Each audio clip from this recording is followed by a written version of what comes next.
Hi, welcome to the Upside. I'm your host, Paul Santinello, where we talk about the positive things going around town. With me today is my special guest, Deb Boronski, who's an East Long Meadow Select Woman and a candidate for State Senate. Welcome, Deb. Thank you, Paul. I appreciate you having me here. Great. We're going to talk about some things between our towns, East Long Meadow and Long Meadow. They do have the Selectmen's Cup this year, so I intend to find out how to get in the back door of the high school and grab that back. But also we'll talk a little bit about the issues of Massachusetts and why Deb has decided to put her hat in the ring for State Senate. So first things, our towns are very similar. We have about 15,000 people each, roughly. Obviously, East Long Meadow is a lot bigger geographically, a lot more industry and so forth. What are some of the challenges that you guys have seen in your handling, working with your budget in town, and how that's affected things that you've seen there? One of the most difficult things in trying to manage your budget, obviously, is looking to cut expenses so that we don't have to raise taxes. And when you look at the budgets, and the majority of them are salaries and benefits and obligations, it makes it very difficult to cut back. So trying to help our department heads look at how they can do things more effectively, applying for grants and being more innovative in their jobs is something that we really need to look to, because as any business person needs to do, you have to do more with less. And if we're going to continue to run our town effectively and financially in the black, then we need to find ways to cut expenses, and cutting staff is not always the answer. Right. So before I got into, I had 2 years on the finance committee, a year in the school committee. Now it's my 8th year on the select board. So before I got in here, I always used to say, you can run it like a business. But what I found is you can't run a municipality like a business because the rules are completely different. There's things called collective bargaining, which is really not bargaining. It's a fight that you're going to lose kind of thing. But we just went through an exercise on our board of revenue enhancing ideas that the board was bringing out. And one of the things I said was, at the end of it was, unfortunately, there wasn't a expense reduction plan as well. And there's a lot of different ways to do things without cutting staff. Because like you said, your town's probably like my town in the sense that you're not operating on fat margins with personnel. It's very thin margins with personnel. The expenses are 80% salary, and the rest are OPEB and things like that. So let me ask you, why don't you tell the audience, your background is you run the Mass Chamber? Yes. So I'm the president and founder of the Massachusetts Chamber of Commerce. I have 27 years of leadership in Chamber of Commerce management. I led local. I ran the Chicopee Chamber of Commerce for 10 years, and I was the senior vice president for the affiliated Chambers of Commerce of Greater Springfield for 11 years. Left to start the Massachusetts Chamber of Commerce, and I've been doing that for 7 years. And what are the biggest issues that you're advocating for businesses in the Commonwealth today? Well, it really is trying to convince and educate our lawmakers, our legislators in Boston, that they really need to pay attention to the decisions that they're making and what that impact is going to have on the business person. And you know as well as I do that we both represent the small business person, the self-employed people, and that is 87% of the businesses in Western Massachusetts are small, self-employed business people who are trying to make a living, who are doing the right thing, and all of the regulations that are placed upon us create a difficult situation for us to continue to thrive in our business. More regulation means more time not doing our work, but rather filling out paperwork and making sure regulations are adhered to. So a great example would be the proposed increase in minimum wage. So the Massachusetts Chamber of Commerce initiated a study asking people what impact that would have on their businesses. Within 3 hours of pushing send on our survey, we had more than 200 businesses throughout the state respond. 87% of them said, "Are you kidding?" And we have example after example of what the impact will be on the small business community. That survey was sent to all 40 senators prior to the Senate debate. And Senator Tarr was the only one who referenced it and made comments about what some of the business people had to say about this 37% increase in minimum wage. So why do you think, because my feeling is I think maybe the Republicans in the State House should have a counter bill that raises minimum wage to $50, because I mean, $11 is such an arbitrary figure. It's no different than 10 or 12, but yet it's a number that it's more obviously than what the minimum wage is today. What I think most people, you reference 87% of businesses in Western Mass are small businesses. So politicians, though, don't say we want to raise the taxes on small business owners. They always say it's corporate America that can pay for these things. So they tried the shuck and jive and saying, okay, it's really not about the small businesses, but it's all about the small businesses, especially in our neck of the woods. Now, when you get out towards Boston, you have the Fidelities of the world and things like that, but even they are moving out of the state. But they're also not paying minimum wage. This isn't an issue for them. But my point is when they make those changes, and not just minimum wage, but any regulation that affects a business. Correct. When you look at population shifting out of Massachusetts, there's a reason, obviously. But when you instill something, the rationale that the Democrat, honestly, it's not even a super majority. It's just a monopoly, basically, in Massachusetts of Democrats in Boston that say that we need to raise minimum wage to $11. There is no justification other than people can't afford to live on the current minimum wage. And I don't understand how $3 is going to make $3 an hour is going to make a difference in your life. I know it's $6,000 a year if you work full time, but most minimum wage jobs aren't full time. No. And the logic behind increasing the minimum wage, folks are saying, well, we need to give people a living wage. Well, a living wage is $27 an hour. So as you just pointed out beautifully, going from $8 to $11 isn't providing them with a living wage. The fact of the matter is we need to start somewhere. I just hired someone 2 years ago. She started a little above minimum, then she went to 14, then she went to 17, then she went to 21. She started at the bottom because I didn't know how she would work out. Right. She needed to prove herself to me, and she did, and I rewarded her. And that's what you need to allow business people to do. You can't just randomly tell us that we need to start here, because what about all the people who worked their way up to that point? We now then have to give them an increase to make the difference. And I don't think that the folks in Boston who are making these decisions think that through in that manner. Oh, I don't think they think it through at all. I just think that when they're looking for votes, it's a great bumper sticker that we raised your minimum wage. And quite frankly, Deb, what I always say is that I like to see them raise the maximum wage for people. Get them up there. And I think the policies that we have that are especially in Boston, because it's very hard to affect legislation in Washington. Again, especially in this state, because you don't have the political contests that will put people on edge and on guard. But in this state, what really puzzles me is that, legislators go in poor and come out rich, it seems like. And I think we can look at case after case after case. You go look at what they're expensing off on their own political fundraising packs, and it's sinful to see what they do versus how they want the rest of the state to live. They would never have their own family working at $11 an hour. No. And it's not the issue and to me, it's not an issue of raising minimum wage, because if you create more jobs, minimum wage goes up automatically. Correct. Because the competition for employees is amazing. Absolutely. And if you leave the businessman and woman alone, they will have time to run their business, to build their business, and indeed add more employees and incentivize those employees by giving them increases in the wages. It's a beautiful circle. Yep. But I don't think that's the frame of mind. When I was sitting in the Senate debate, watching the debate on minimum wage, a senator from Cape Cod said, well, businesses are resilient. They always find a way to make it happen, and I'm sure they'll get through this. I would have to say that person probably never ran a business, never met a payroll, and really has no idea what that statement means. And it was just very frustrating.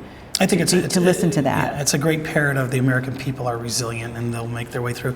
That's the thing that concerns me the most about what's going on in Boston is that, and it's been obviously for years, when you don't have a two-party system in any state, and you can go look at Utah, which is predominantly Republican, and they probably have similar issues to what Massachusetts has. But I'm a financial advisor, and my clients, the people I run into, they're scared about entering retirement, because they don't know where the economy's going. Right. But the other thing is that I've heard people say, I'm going to go look around. I've been told to go down to South Carolina where I can stretch my income by 37% more, or it's 37% less standard cost of living down there. And it's a great lifestyle and that type of thing. So that's what the politicians don't understand. God, raise minimum wage, that's fine, but what you're going to do is end up taxing everybody enough to where the majority of the workers will leave. And Right. then what do you have left at that point in time? Right, and we have businesses who are struggling, and that's the other side of it. We have manufacturers, machinists in Massachusetts who are desperate for workers, who are willing to give grants and train workers, but we don't have those qualified workers in order for them to thrive, because those who can are leaving and looking for opportunities elsewhere.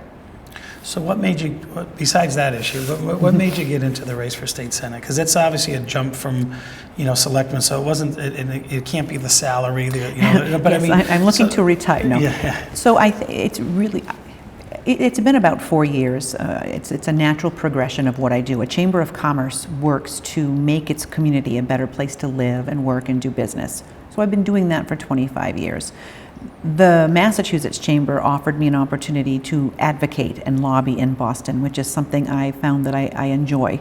And I'm fairly good at it, and I mean that in a very non-bragging way. I enjoy speaking on the floor and writing and offering testimony. So I've always had this opportunity to create change and make communities better. So I ran into becoming a selectman and found that I enjoyed the process, and a lot of people said, well, how do you like it? I actually do like it. My biggest frustration is how long it takes to do anything. And as you said, when I make a business decision, it happens today. When I wanted to make some changes in the personnel, it took a year. Mm-hmm. So I've been successful in advocating change in Boston in my role as the Mass Chamber president. I think I'll be much more successful if I have a seat at the table. And I'm at a place in my career, in my life, that I can do that. I'm not doing it, as you said, for the riches.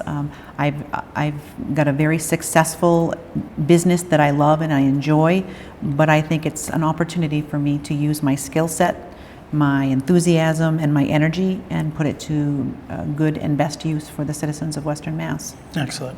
So before you were voted in as a selectman, what did you think about the process once you were outside of it and then when you were inside of it? So it's different once you get in and you see how actually things work, and it's very different. Yeah. And so I think one of the most frustrating parts of being a part-time selectman and having is that we have employees who need supervision. Employees who, for the most part, operate in and of themselves. They don't really have bosses. Now, we are their bosses, but we all have full-time jobs, and so from the employer perspective, I have personnel policies and regular evaluations, and I know at all times what my employees are doing. Not knowing that about my employees in the town of East Longmeadow is a huge frustration. And we have fabulous department heads in East Longmeadow, and I'll put that right out there. But there are a few that need some guidance. We had no systems in place to guide them. And so that was one of the first things that I wanted to do when I ran, was to put some policies in place where we do evaluations and set goals. And we've imagine been that. Imagine that. And it at my very first town meeting, I presented an article and I got killed.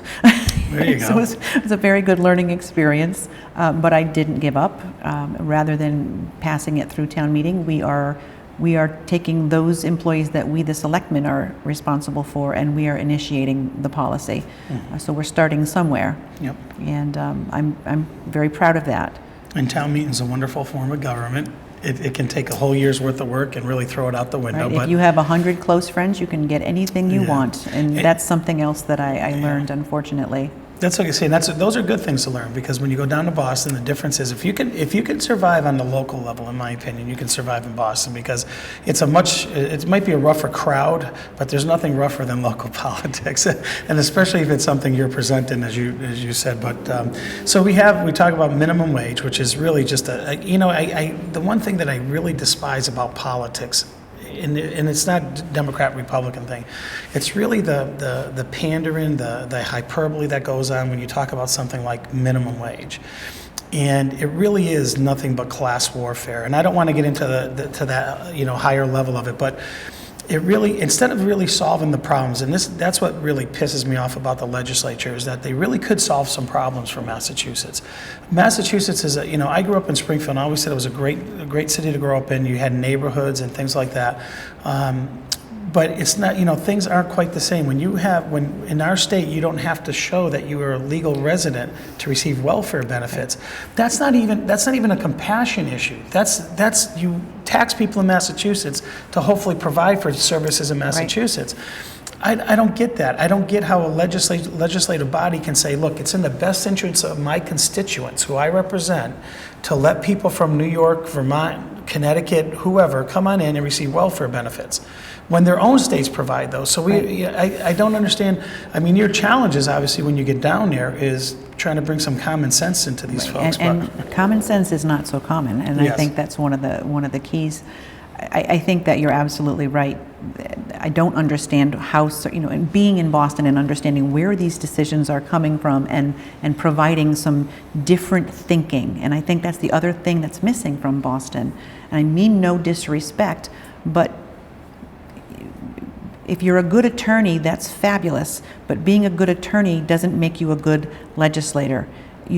I think life experience is very much necessary to be added to the mix, and so we have a lot of attorneys that are lawmakers in Boston, but that is not the prerequisite for being a good leader and a good advocate for the people of Western Mass. I think it's really important that you bring a different perspective, and as you said, common sense to Boston, life experience to Boston.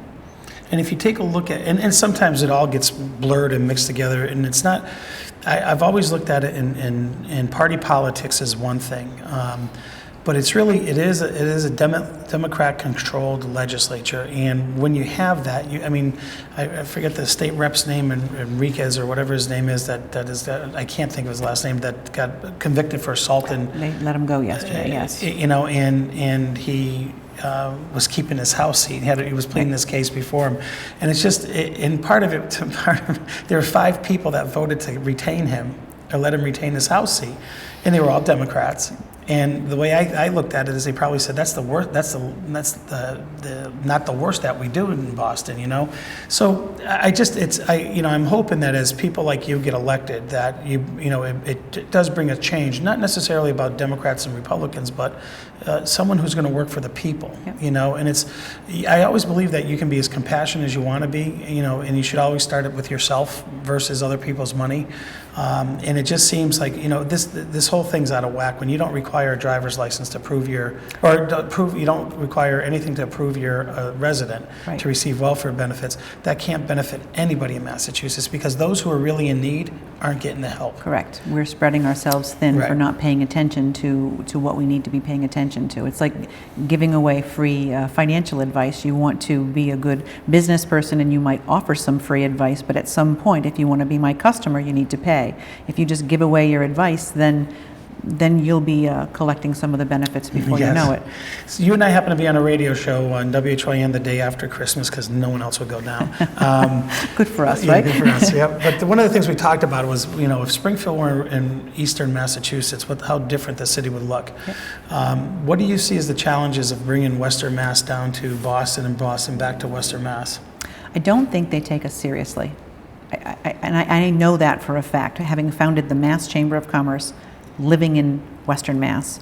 My main office is right in East Long Meadow. So when I go to testify, or I go and I attend an event, I'm leaving my house at 6 o'clock in the morning to arrive at those events, and they look at me as if where would I have parked my horse and buggy, and that I would actually come out there and have something to say. They don't take us as seriously as they take themselves, and that's just really the unfortunate truth. But the fact of the matter is, Western Mass pays its fair share to run this Commonwealth, and we deserve the same respect and consideration when they are spending our tax dollars on what those things are that they're spending. And it just is unfortunate that we don't have as many people at the table Right. because of Western Mass. So the fact of the matter is that because we have fewer people at the table, we need to make sure those people are strong people. And I'm hoping to get out there and be one of the strong ones. Good. So besides the minimum wage, what do you see as the issues that you like to go down and tackle? I would like to tackle some of the management. How many state agencies? I think we have over 530 state agencies. And so 530 state agencies are running themselves. There have to be, again, ways for us to make improvements on how these organizations are operating, how many employees they have. Just a couple of weeks ago, there was an article in State House News that our state agencies, and I won't name some of those, they've spent over $1 million on temporary staffing, because within their mandate, you must run this agency with 2 full-time people. They can get around that mandate by hiring temporary employees. Those temporary employees have been on the payroll for 3 years, some of them getting benefits, which is illegal. So that's one perfect example of things that are going on in our state agencies that need to be looked at and corrected. I think that there's mismanagement of how we do what we do to run the state. And I would like to start taking my business perspective and my tenacity and looking into how we are spending our taxpayers' money and how we can make some improvements and efficiencies in the way we run our government. We can stop raising taxes by spending the money we have more wisely. Right, and I think that's, you hit on a perfect point, because the money's there. It's just how we're spending it as a state, whether it's duplication of services between agencies, or agencies not even doing what they originally were designed to do, right? And spending money in a way that wasn't really when legislators voted that in. And I think you said 530. I would have thought there were that many. I would never thought multiple hundreds, let alone 100. So that's my feeling is if you're going to tax people, then tax them and deliver the money to where the need is. And right. If you do that, like you said, you might not have to raise taxes, or you're just delivering fantastic services to the people who need them, whoever they are. Right. One of the things that I saw was that really disturbed me is when the Division of Child Services and the issues that happen there. And when you look at that and you talk about you had employees that you could supervise. The lack of supervision of those agencies is just, it's tremendous. I don't even know if legislators know half of the agencies and how they run. Right, well, if there are 500 of them. Right. Right. And I think that in and of itself, if we can reduce the number of agencies, that then reduces the number of regulations, then reduces the number of tax dollars we need to pay for all of those regulations. Mm-hmm. Every time we add a regulation, we add a new agency, someone to oversee that. So every rule and regulation that is voted on creates more employees for our government and more taxes for the people. Right. It's very frustrating. So what do you think the biggest challenge let me go backwards. Our towns are represented, but obviously in the Senate district, Springfield's the big ship, and we're the little ships on the side there. When you look at smaller towns, what do you think the biggest challenges to go down, and how do you balance that between the big city challenges? Because I've always said when you look at lobbying efforts, a state senator is a little bit different than a state rep. A state rep could have a rural district, for example, but you kind of cross lines. You go from Chicopee to Springfield to Longmeadow. Granby. You have everything kind of in between. Yeah. The challenge is how do you bring back those services effectively for everybody? And I know you said lobbying, but do you see what the needs are for this area, or do you believe what we really need to have? So I firmly believe in this, that the squeaky wheel gets the oil.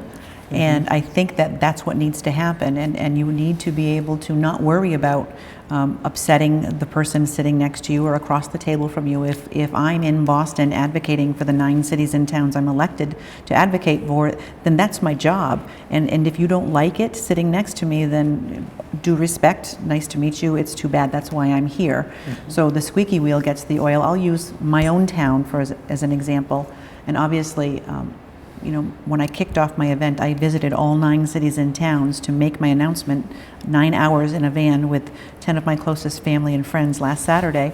because I wanted to go to every city and town and say, this is who I am and you matter to me. So in East Longmeadow, we have had Elm Street, which is a state road, on the transportation list for repaving for 18 years. Did I say 18 years? For 18 years. And every year we have to spend money to resubmit, to keep it on the list. Really? That's 18 almost as bad years. as long as you're going to wait under Obamacare. 18 years. And I think that just whoever is, elected to this position, and I do hope it is me, you need to do the work. You need to be in district, and you need to be asking the questions of the people who are leading the town. What is going on in Longmeadow that I need to know about? Because I don't necessarily know today what Granby is concerned about. I do know that Belchertown is concerned about the redevelopment of the state school. I know what Ludlow has as far as hopes and desires for the Ludlow clock tower. But being in district and talking to the people is the most important thing. Good. I liked your answer about irritating people, because and you're absolutely right. I think that's what's missing a lot for us locally, is having someone go down there and not being afraid to speak up. If you're running for office and you're worried about what the speaker is going to worry, or the president of the Senate is going to think about you, Right.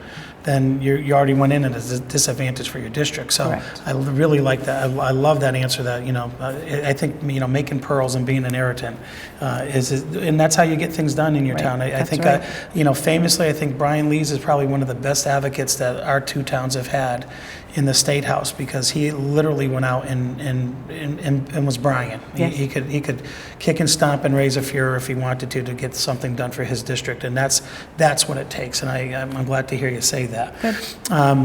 Minimum wage, all these 530 agencies. First of all, God bless you for counting them.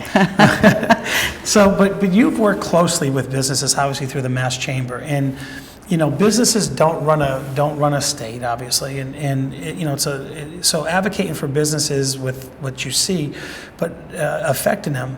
But all that does really gives you the experience, in my opinion, of seeing how everything does affect me, the person living here. Right. Because if what's affecting your small business owner or any business owner is going to affect me with my living wage, Yep. It's going to affect me with when I'm on unemployment, it's going to affect me with my home purchase if people are leaving Massachusetts. And my biggest concern for this state is that, in 10 years, it's not going to be the same state where I grew up in for my kids and whatever grandkids down the road type of thing. So, we're losing ground, so to speak, to other states that are less restrictive, and I'm sure you see that every day. Well, Massachusetts and Montana are the only two states who offer 30 weeks of unemployment insurance, as opposed to every other state that offer 26 to 28. So again, Massachusetts, beyond any other state in the union, is offering more welfare, more of our tax dollars to people when they don't have to. And again, that unemployment insurance is a whole nother conversation, and the system is broken. It's severely broken, and reforming just the length of time that we offer benefits is one conversation. How we approve individuals who are given the privilege of being unemployed and collecting benefits. I laid someone off myself. I have a phenomenal personnel policy. It was signed. It said, you're here for this duration. This is what you need to do. I followed the letter to the law, but it really doesn't matter. Unless you committed a crime in my workplace, you're eligible for unemployment. So why bother? It's the frustration is, you probably can see it in my voice. Mm-hmm. And imagine the employers who are hiring truckers, and unemployment insurance is extremely expensive for the larger businesses. Well, for myself as well. There's no way to win. And my favorite unemployment story was with a friend who worked for a company who an employee had left and went to work for someone else, and it didn't work out. And they filed the unemployment because he wasn't there long enough with the previous employer. Yes. And they went to go fight it, and it was, my friend came out of that and just said, I'll never go do one of those again. We'll just say, give it to him, because it was almost, it was looked at, if we don't give it away, we're gonna harm our own jobs as the administrators of unemployment. And I think that when you see businesses, I've got to imagine that all of those paper cuts, as I like to call them, leave a mark. And embedded in a business's memory is, Sure. how many people did I do that with that cost me money? And my business isn't a big business. I'm a self entrepreneur, self-employed, but I can't imagine the folks with 30, 50, 100 people that are looking to go to that next level saying, this is where I want to be. Very scary. Yeah. Very scary, because for the privilege of being an employer and hiring people, I have the privilege of paying employer taxes, and being fearful of, if this employee is going to work out and go right back to the minimum wage again. If I'm a small business who's just starting out, minimum wage might be where I have to start. And if that employee helps me grow my business, then that employee can grow with me. But again, all of these mandates that are being placed on us as citizens, and again, that's why I said most of the small businesses are also our citizens. That's what makes up Western Mass. We are not the McDonald's Corporation. We're not talking about Walmart Corporation here. We're talking about Paul Santinello's financial planning business, and we're talking about a chamber management company, and we're talking about the guy down the road who changes your oil and bangs out the dings in your car. Right. He can't afford to pay $11 for some guy to drive a part. You know what amazes me is when politicians say we should raise it to $11 an hour, you say, okay, so if you're at McDonald's and your cost of employment just went up 37%, it's safe to assume your cost of food is going to go up 37%, or your cost of changing your oil is going to go up 37%. Correct. And I think the politicians in Boston understand that when that happens, we're going to advocate for a $14 an hour minimum wage, but what they don't really care about is what happens in the middle there, of what happens to the employers and the employees and the businesses that shut down, and you're seeing it, with Obamacare, is that people are, laying people off, or they're reducing them below the 30 hours a week, and say, great, now we don't have that expense anymore. Yeah, or they'll pay the fine. Yeah, and the other thing, I guess, the last question I'll ask you, because we're getting close to our time here, is that the Affordable Care Act, the impact it's had on the Massachusetts healthcare system. I just saw a headline today saying the fixes are coming for the Massachusetts system, or sign-up page. I don't understand how we're going to get through all this and still have people on insurance, because I think more people are losing insurance than gaining insurance. They are. And I have story upon story, and there was just something in the paper yesterday that we've hired someone. The governor has hired someone to fix the problems that were created by the first contractor that we hired, but there's no clue or understanding as to how bad it is, nor if it can even be fixed. Can you imagine, like anywhere, someone who put this system in place and it didn't work, how that would work in the corporate world, that they would not only be gone, but they'd be sued and all that stuff, and we just hire someone else because it's not your money. And I always say it's easy when it's not your money. Correct. But it's just it's a bad system that we have and how it's being run.